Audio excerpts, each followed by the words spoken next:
ปีสุดท้ายที่เฮาได้เฮียนด้วยกันปีสุดท้ายที่เฮาจะต้องจากกันผ่านการเฮียน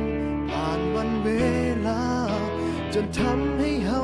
ได้หูจักกันได้เป็นเพื่อนกัน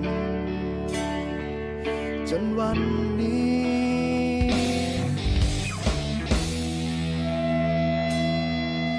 มาถึงม.7 ปีนี้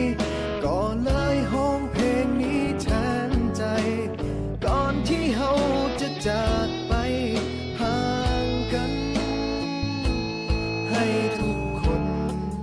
จดจำในใจฝากเพลงนี้ไว้ให้คิดถึงกันเมื่อต้องถึงวันที่จากไป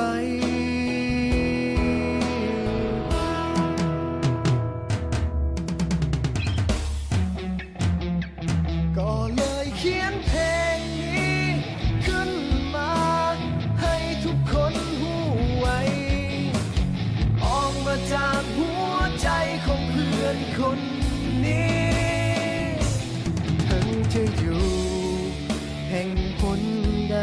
ยังคิดถึงกันทุกวินาทีจึงขอมอบเพลงนี้แด่เพื่อน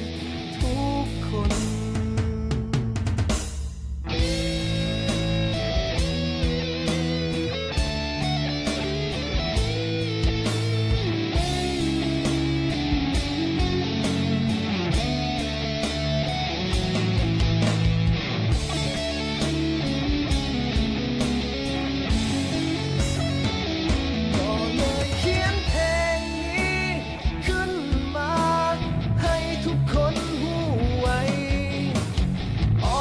จากหัวใจของเพื่อนคน